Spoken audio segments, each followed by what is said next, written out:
Hi, welcome back to my channel. My name is Pooja. I'm an integrated nutritionist and I work with women who have hormonal issues, and this is a series that we're doing on PCOD.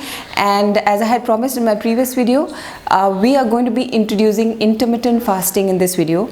I'll be discussing all the nitty-gritties of how to intermittently fast, what gaps to keep, when to eat, when not to eat, what to eat. All those things will be covered in this particular video, so please keep watching. So in terms of intermittent fasting, we've established that that is something that really can work wonders for you. So one thing that I really want to put out there is that we're not going to be looking at the calorie intake, because the body does not understand the language of calories at all. What it understands is the language of satiety. When you eat, your stomach expands and stretches, and the stretch receptors then send a message to your brain saying that I'm full, and then you say, okay, this is it, I'm full and I can't eat anymore. So those are the kind of things that we will be working on. We're going to be working on a food regime which is going to make us feel fuller, and not where we're going to be counting calories and say, oh, I need 2000 calories and how do I break that into 3 meals. So we're not going to be counting calories at all. And when I say the body does not understand the language of calories, I can give you an example for this. I'll take an example of having an orange juice. So for example, you like having orange juice in the morning with your breakfast. A typical orange juice, which is like this much of a glass, will take 3.5 oranges to make that juice. So it probably will have 200-250 calories in it, and you will have it with your breakfast, and you will not be able to feel full just if you are having orange juice. You'll feel that you obviously need some more breakfast with this. But if I were to ask you to have 3.5 oranges only, you would not be able to eat 3.5 oranges. You probably will feel really full at the end of the third orange, and you will not be able to eat the rest of the breakfast because your stomach is going to stretch and it's going to send a message to your body that you are full, and then you will not be able to eat. So this is why I say that the body does not understand the language of calories, because if it understood the language of calories, then a glass of juice or 3.5 oranges, they should make you feel full equally and in the same way. And the second thing that body understands is the bulkiness in the food. So for example, if it is a protein rich meal, or it is a meal that is made in good fats, then suddenly your satiety levels will go up. So if you were to eat 2 aloo parathas in the morning, which has whole wheat flour, it has potato, which actually is quite bulky and actually fills your stomach very quickly. It also has ghee in it, which has high calorie content, so it actually improves your satiety levels. So if you were to have 2 aloo parathas in the morning, then there is no way you'll be able to eat anything else for the next 4 hours. Why? Because your stomach is going to stretch and your satiety levels will go up. Your satiety index of this kind of food is quite high, so you will feel really full very quickly, and you will be able to feel fuller for very longer period of time, and you might not need any meal for the next 4 hours. So this is how I want you to plan your meals. The meals should make you feel full. So the way that you can make your stomach feel really full is by having meal which is full of fiber, because fiber bulks it up and then it makes the stomach expand and sends the right message to the brain that you're full. So it is very important that there should be a lot of fiber in your diet. The second thing that is important is that there should be good amount of fat in your diet. So even if you're having a salad, you would traditionally see even in a Mediterranean meal, a salad is usually always there is some olive oil added to the salad. They never have it without oil, and the reason for that is that increases the satiety index of the food. So a good amount of fat in your meal is really important. The third thing that is important to structure your meals is to have a lot of protein in your diet, because protein again makes you feel full for a very long period of time. So if you were to have like a bowl of chana chana or a bowl of rajma or a bowl of moong, which is very high in protein and also fiber, it'll actually make you feel full for a very long time. So you have to plan your meals in such a way that they are balanced. They have the fat, they have the protein in it, they have the fiber in it. And if you plan the meal on these basic principles, then you will be able to do intermittent fasting very, very easily. You will not feel hungry and you will not feel deprived. You will not feel that you are missing out on something, because your stomach would genuinely be full and you will be able to get through next 4 hours of your intermittent fasting very, very easily. The next thing you have to bear in mind is that what kind of food do you eat? So it is going to be very simple. You only have to source whatever is in season and is local. So you don't have to complicate your meals at all. You can basically follow the basic principles of a traditional Indian meal. So you can have the rice, you can have the roti, you can have the sabzi, which is made in good oil. You can have one full bowl of dal with it. You can have a bit of pickle with it. You can have a bit of salad with it. You can have a bit of dahi with it, and that makes it like a complete meal for you. You also have to go seasonal with this, because there are 3 main advantages if you actually source only seasonal and local food. The first advantage is that it's really cheap on your pocket. So whatever is there in the season is usually produced in bulk, and it's produced by the nature, and it is in abundance. So you really don't have to worry about getting it sourced from different places. It's all there.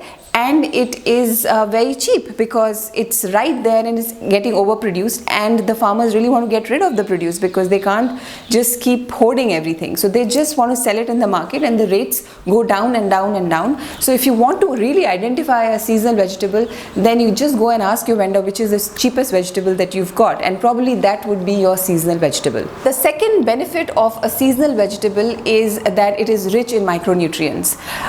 Because it is fresh, it is local, it is just being plucked off the trees and given to you straight away. It is full of micronutrients. The nature is producing it at that time, so it is one of the best times to have it. The third advantage of having seasonal food is that it has a very less chemical in it.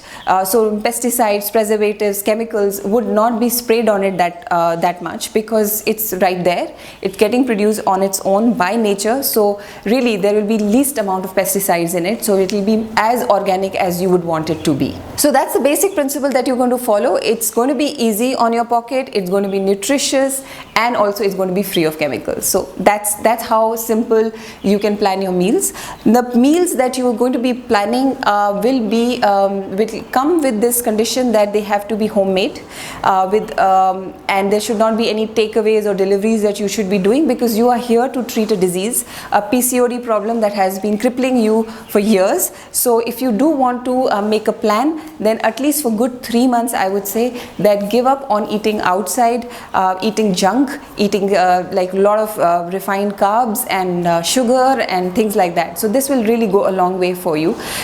We are treating a disease naturally, so it will take a little bit of discipline from your end, but it's something very simple to follow. You can ask your cook, you can ask your mom, you can make it yourself, you can keep it seasonal, you can keep it simple. You don't have to plan 8 meals in a day. You have to just plan for 3 meals, and that's it. So it's pretty simple. And you also don't have to plan something exotic. You just have to eat what you've been eating at home. Just basic Indian traditional meals. Even if they are, if you really want to have pasta or pizza, just make it at home. Start from scratch and make it at home. You can't go wrong with that at all. So this was basically about how to plan your meals, which are 3 meals in a day. Now I'm going to talk about the timing of the meal, because the timing of the meal is really, really critical over here. What to eat is important, but when to eat becomes even more important. Yes, we are going to be doing the intermittent fasting. So what you will do here is that you will have 2 windows in a day. So you have 24 hours in a day. So you will have a 16-hour window of not eating anything, and you will have an 8-hour window of eating your 3 meals. which basically means that if I break it down for you, you will have 3 meals in a day, one at 11 a.m., second one at 3 p.m. and the third one at 7 p.m. So from 7 p.m. till the next day 11 a.m. you won't be eating anything, so directly you will be fasting for 16 hours. And the 3 meals that you have, which you are eating in a window of 8 hours, are spaced in such a way that there is a 4-hour gap in between the 2 meals. So they are nicely spaced out, so that when you are eating one meal, you get enough time for the insulin to go down, and then you have the second meal, then the insulin goes down again, and then you have the third meal, and then you leave the body empty stomach completely for the next 16 hours, so that this insulin can completely go down, and then you have the access to burning your fat reserves. There are a lot of clients who will say, can I eat at 11 p.m. in the night? But no, it actually doesn't serve the purpose for you. The way I've planned these meals is they follow the circadian rhythm. They actually follow the rhythm of the nature. Your digestion or the digestive fire, because of which you are able to digest your food, is at its peak when the sun is at its peak at 12 p.m. So that is the time when whatever you're going to eat, you're going to digest it very quickly, and it's going to be absorbed also in the best possible way. Post 2 p.m. the sun goes down a little, and that's how your digestive fire also weakens a little bit, and it also completely shuts down around 7 p.m. post the sunset. So you're just going to follow the cycle of the sun, and you're going to eat in that window where you are making use of your digestive fire, and you're not putting any extra load on your system. So you can say, I'm going to have a meal at 11 p.m.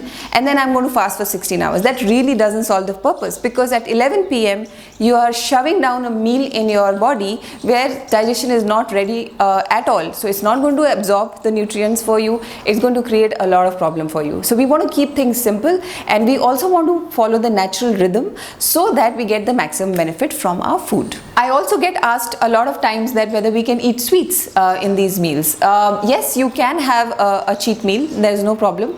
If once in a while, if you really want to have something which you really like a cold coffee or a chocolate shake that you really are missing, or a mango milkshake, something that you're missing, and you don't want to, I do not want you to get deprived of anything. So what you can do is just have that particular sweet item just add it to your morning meal, so that it gets completely digested and is out of the system by the time you go to sleep. So that would be the way to add any dessert or any sweet things in your diet. So the next obvious question is that what happens to my chai or my coffee or my tea and other things that I like to have? Where do I fit that in my 3 meals? So you can definitely have your tea or coffee. You can have them in between meals. So between the meals, what things you're allowed are anything which actually does not trigger insulin for you. So if you're having doodh wali chai, a milky tea, then the dairy in your tea will trigger insulin. Or if you are having a coffee which is made in milk, then that also will trigger insulin. So you want to avoid anything which actually triggers insulin in your body, because that's what we're trying to reduce. So what are the things that are allowed for you? You can have a black tea, you can have a green tea, you can have coffee, black coffee. You can also have a coffee with butter.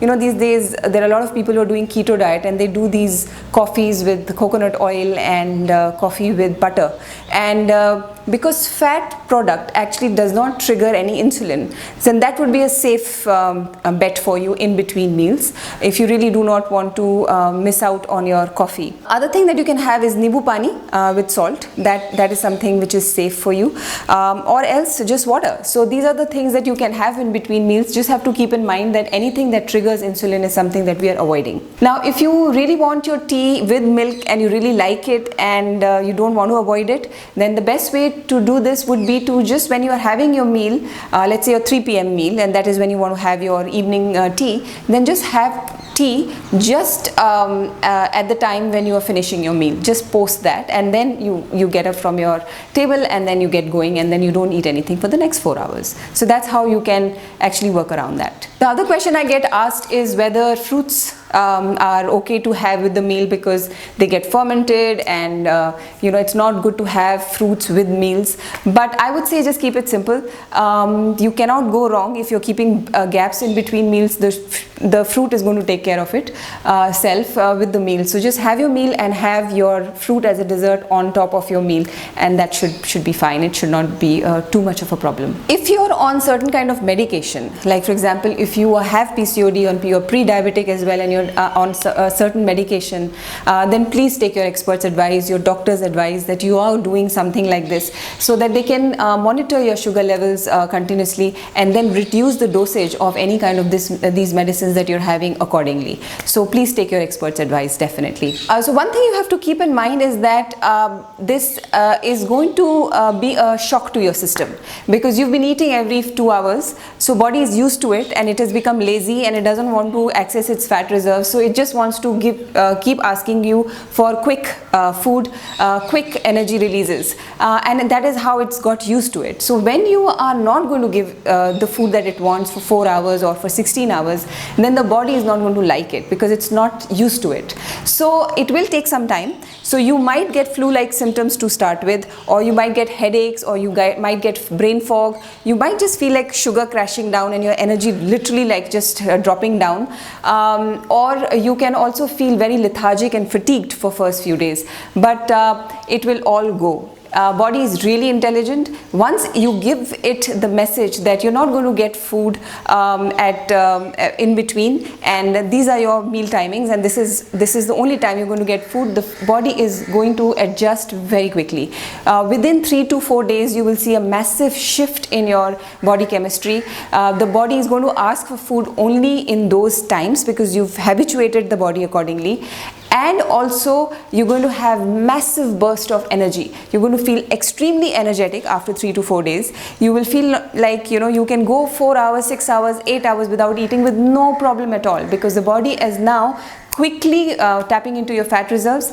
And also the benefit of this kind of fasting would be that your metabolism is going to go up, because the body is going to just go into the fat reserves and start burning it. The metabolism is all going to go up and you're going to feel really energetic. So I would say just be patient. This system is going to work for you, and for sure it's going to work. You just have to be patient. You have to believe in yourself that you can do this, and the system is very quickly going to move to freezer very quickly, and you will see some amazing results. The damage that has been done to your body because of PCOD and other insulin issues is been crippling you for 3 to 4 years. So it will take 3 to 4 months before you actually see the real result. I mean, obviously the quick result you'll see within 3 to 4 days, but the actual change in your body type, the change in how your body is reacting to food, and how your skin is changing and how your body is changing, that will take 3 to 4 months. So you have to be patient.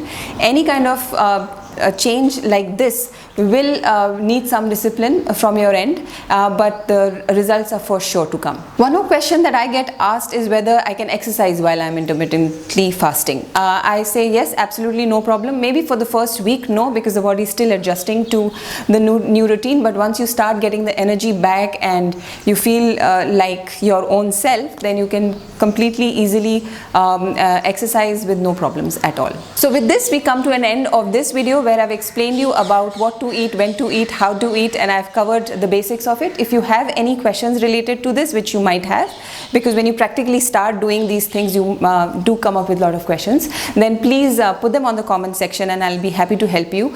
And if you like this video, then please give us a thumbs up, subscribe to my channel, share it with your friends, family if you feel that this information might be helpful to them, and I will look forward to seeing you in my next video. Thank you.